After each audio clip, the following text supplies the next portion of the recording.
always wonder when soon is.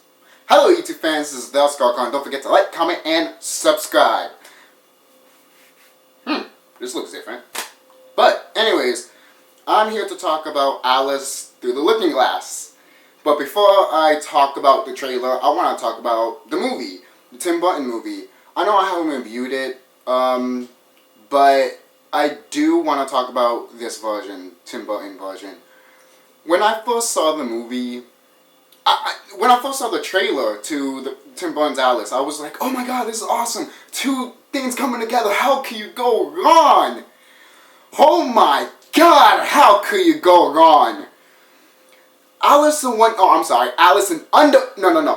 Returns to Underland. Oh my god. So obviously you can tell right off the bat, I didn't like the first Alice in Wonderland movie. How can you do so right and fuck up so bad? You gave a story that doesn't need a story, and yet you gave it to it. You gave a complex story to a story that doesn't need a story, that's just batshit and crazy insane. Yet you gave a story. What was it? About the prophecy. Of course! Never heard that one before. What the fuck were they thinking literally, what were they thinking? I hated this movie. Hated it with a passion. And it's surprisingly because I hate Jurassic World way more than this movie. And that's surprisingly because I adore Alice in Wonderland. And by the way, I will review the Disney version, the 51. I will review that. I forgot when year it came out. I gotta check that out. But the animated one from Disney, I will review it, and I will also review the video game one. So the video game Game Boy Color one. So hopefully you guys can look forward to that in the future. But it's yeah, I just didn't. The casting was good. I did like the cast, but I just didn't. And some parts of Tim Burton's Alice in Wonderland, it's kind of dark, shady, and it's not supposed to be like that in my opinion.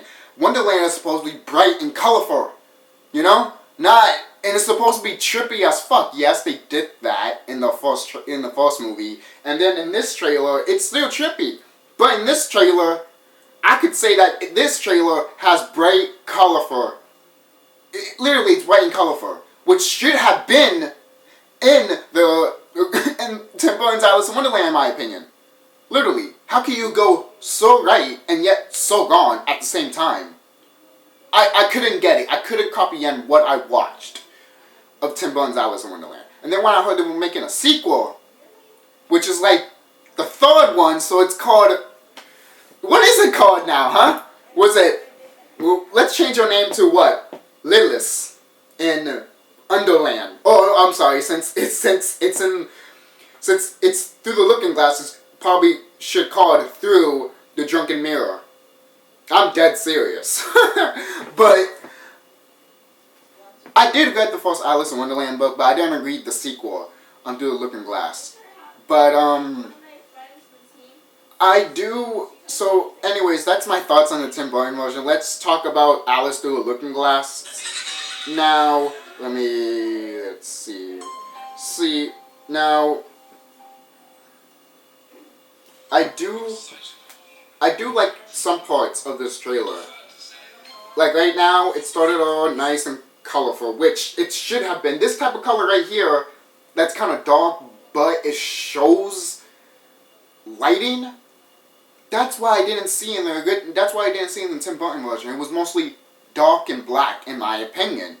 That's what mostly I saw. The only thing that you saw a little bit bright was when she saw the Cheshire Cat, but not even. So continue on. And the caterpillar obviously became the butterfly. This song, The White Rabbit, I love this song. But the thing is, I like the original version of White Rabbit and also like the version of Nightcrawler's version of White Rabbit. I love those two versions. But Pink's version, it does pump me up a little. It gets me excited because I love the song. I just don't think Pink should have sang the song. I feel like someone else should have sang the song. Or maybe they should have just got the original song and never remade the fucking song to begin with. But, you know, that's me. And me talking about the soundtrack to Alice in Wonderland. That's a topic for another day. Hey, let's see. I even got the soundtrack to the first one. Was it Almost Alice? Yeah. Which, it's not a bad soundtrack. It's just, I wish Danny Elfman's songs were kind of in here. But at the same time, I don't know. I have mixed emotions with this, but I also have mixed emotions with this trailer. I hated the first act. I hated the first one. Obviously I hated it. This one, though, makes me so happy and so angry at the same time. Let me lower it down so I won't get supposedly copyrighted. Just because I'm doing this, I'm going to get a copyright count. Anyways, moving on. I do like how she goes through the mirror and she becomes small already. I like that. That's a nice touch right there. I like that. And then in the part of the movie you see like a T-Rex, but I mean not a T-Rex. A T-Rex? A fucking tiger on the floor, but his skin is shed, but he's still alive, so he's moving. Oh, that's cool. He can only move his head, but that is cool. That's a nice touch. I actually like that in the background, if you really pay attention. She opens the door and falls, and then this is one part that Pink, it just repeats the same fall, fall, fall, fall. It gets annoying. If you say it twice or 3 times, that's fine, but you said it, what? How many? I don't know how many times. I'm not even going to keep counting. But, Tim Burton is producing. He's not directing. Did he produce the other one? I forgot. I have to recheck it, guys. I apologize. But, and this is a big red flag to me. A big one. The studios that brought you Maleficent. Now, if you love Maleficent as a character, I'm not talking about the movie. If you love the character, I'm not saying you should hate the movie. I'm saying that look at Maleficent from Sleeping Beauty and compare the live action version. That's not Maleficent. That's a Maleficent wannabe, but at the same time, you're gonna feel emotion to her? She's supposed to be a bad guy, a villain. Maleficent is supposed to be this witch that's just crazy and doesn't give a fuck at all and just wants to kill, kill, kill. That's how I got it from Sleeping Beauty. But in this one, it's like, what are you doing? Sympathy? What? No, I don't want to feel sympathy for Maleficent. I want to hate her because that's what she is. She's good at it, and I love that. But no, they didn't do that. That's another rant for another day when I review the Maleficent movie. Oh my god. But, Jurassic World, when I get to that, I'm going to rip that one to shreds. I'm going to rip it, and then rip it again, and keep ripping it until someone says, dude, I think that's enough. And then I'm going to keep ripping it, and eat it, and then bury it, and shit it out, and bury it again. Whew. Sorry, I just hate Jurassic World that much. Moving on with Alice in Wonderland. So I just didn't like, I just not, knowing that it's just, I didn't like the Maleficent movie. I'm sorry, I just didn't like it. If you liked it, cool. It's just, it pissed me off because that's not the Maleficent I know from Kingdom Hearts 1. That's not the Maleficent I know from Sleeping Beauty. So, continue on. So, I actually like that they actually show mostly, well, I like how they show basically like the chessboard. I love that. I actually love that because that was in Through the Looking Glass. And the chessboard, if you see the animated version of Alice in Wonderland, it's in it. And obviously 2 books are in one, but they're both big books. So it's really hard to have 2 books and put it together and have that long stand. Now, is it possible to make an Alice in Wonderland movie with complete everything with it from the book to end and the second one together? Is it possible? Yeah. But the thing is with Hollywood, I'm not saying crap about it. It's just that, I mean, most people might say, you know, how long should a movie would be? Should it be 2 hours, 1 hour? And it depends what the movie is. If the movie calls for 3 hours, it's 3 hours. If the movie calls for 4 hours, it's 4 hours. It doesn't matter how long the movie is. It could be 5 hours long. It doesn't matter. It's a movie. You know, as long as it keep you tamed for that much hours. So, I was surprised when I found out it doesn't matter how length you can go on a movie. And I'm like, what? Are you serious? Maybe, I don't know, budgeting issues and money, obviously. But if you had all the money in the world, you could make a fucking 10-hour movie every fucking day if you wanted to. But, moving on. I do like when Clockwork just spins the clock backwards and it shows the dog getting shrinker and shrinker. Oh, I actually love that. Nice touch. And I love that, I love, the Queen of Hearts, the heart that they show in the trailer. Kind of reddish, but ominous in the background. Dang, that's what we should have had. You know, some parts in the original Tim Burton's Alice in Wonderland did have bright colors, but again, mostly was dark.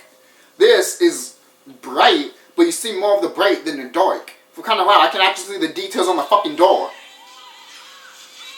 And obviously, the lyrics.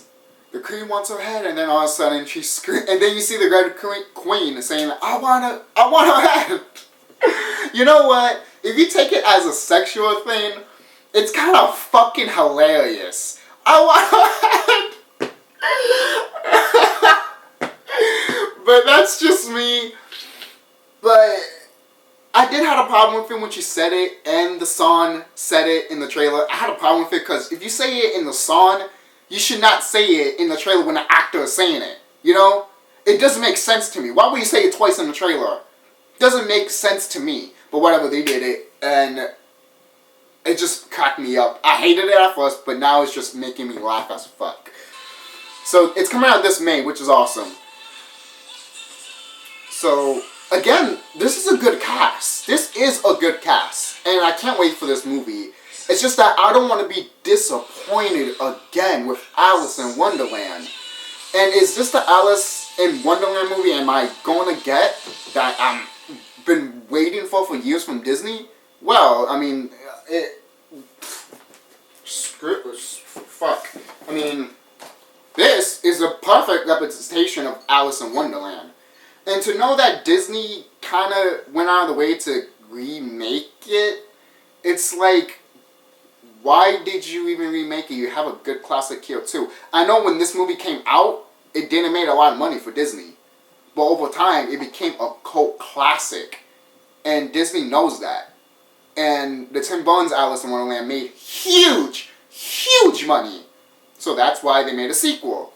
But there were some criticisms, which I do agree with those criticisms, because it's like, what the fuck? Again. So, I love this. I love Through the Looking Glass trailer. I do have problems with it. But you might say it's kind of minor nitpicks with the music. That was a minor nitpick. But it's just, every time I was excited for this trailer, but at the same time, I didn't want to see it. Because I didn't want to be disappointed if I watched the movie. And the movie's coming out in May. And I will watch it in May. I'm going to give it an open mind like I always do in all my videos and everything I do, you know? And the thing is, I kept an open mind with the Tim Burton version, and holy crap, it destroyed me.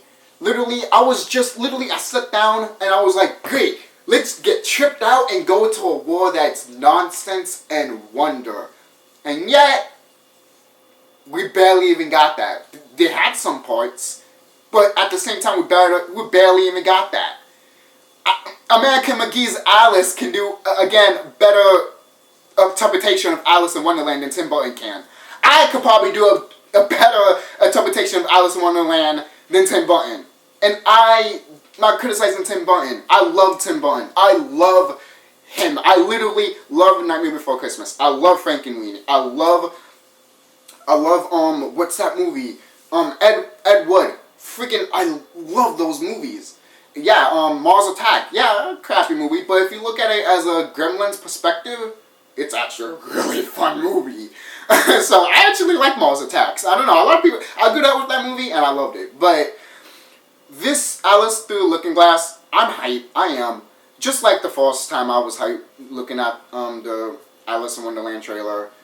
But through the looking glass, I'm still hyped, but at the same time, I'm worried. I'm worried that it's not going to be what I suspect. But, I mean, hey, at least we got these, right? Yeah, we probably would never get a good live-action version of Alice in Wonderland anyways. Actually, there is actually a few good Alice in Wonderland movies that are live action. Two of them that came out in 1988. One was indie developed one, and I know we'll talk about that. And the other one was American one that had Halle Berry in as Cheshire Cat. I forgot the whole cast, but I heard that one was actually pretty trippy. Alice was wearing like a yellow dress instead of a blue dress. I actually like that. I like when they change the dress around, you know, not always blue. I mean, look at this cover. It's blue, but it has designs on it, you know. Just like this, yes, it's blue, but it barely has kind of designs on it. Not like the book, but that's just me. This one, every time I look at it, it more looks like a girl just wants to cook. Is that just me? This looks like an apron to me. I don't know, that's just me. This looks like an official, you know, dress. This just looks like... Are you going to cook? You still want to cook? You want to cook some of that? But anyways, Breaking Bad moment. But I love Alice in Wonderland. I grew up with it for all my life, basically. And I just didn't like the Tim Burton version. And there is a stop animation version that's out there that came out in 1988. I highly recommend you checking that one out. Highly. It's stop motion and puppetry. And it is so good that once the movie ends, you look at this, and then you look at the Tim Burton's Alice in Wonderland, and you think to yourself, this movie that came out in 1988 is a perfect interpretation of this book. Perfect. So perfect. And this one, yeah, it's good, but they had to cut some stuff out, which is understandable. But in the one that I'm talking about, the stop animation one and the puppetry one, they're both the same because obviously it's from the same guy that made it. I mean, it's not two movies, it's the same movie. But it's just amazing. It really is amazing. If you guys haven't checked that out, what are you waiting for? Go look at it. Buy the freaking DVD. It is good. It is my favorite interpretation of Alice in Wonderland. My favorite by far, and will always will be. And don't get me wrong, the Disney one will always be my second best. It's just the stop animation one is just too good to pass up, too good to put it on top 5. It doesn't even deserve to be on top 5. It deserves to be a top 3 of good Alice in Wonderland movies. Literally. I will not hesitate. That movie should be number 1. If it's my list, it would be number 1. If it was, and then I literally don't know what would be number 2 or 3. Maybe number 3 would have been the draw animation from Disney. But again, I need to see other Alice in Wonderland movies. There's tons out there that I haven't even watched yet. And then this one that came out in 1988, that stop motion is beautiful. And it does it's kind of creepy and dark, but you don't care. And it's perfect. And there's barely any dialogue, but you don't care again. Because you're there for the madness. You're there for the chaos. You're there to have fun, to just boom, be tripped out. And that is what it is. And that is what Alice in Wonderland is to me. It's just great. And looking at this trailer gives me that. But at the same time, I just don't want to be disappointed. Like I was in the Tim Burton one. So this is the Scar Clown signing off. Have a nice day. Don't forget to comment, like, and subscribe. And tell me what you guys think about The Looking Glass. Do you love it? Do you hate it? How do you feel about the Tim Burton's Alice in Wonderland? And what do you think about the stop animation one? If you haven't seen that, Oh my god. Oh my god. I mean, I'm probably praising it way too much, but I fucking adore it. So, don't criticize me if you don't like it. But if you don't like it, then maybe it's just not your Alice in Wonderland taste. Me, that was the Alice in Wonderland I've been dying to see. That was the one that I thought I was going to get from Tim Burton. You know? So, that's it. That's all I'm going to say. See you guys later and take care.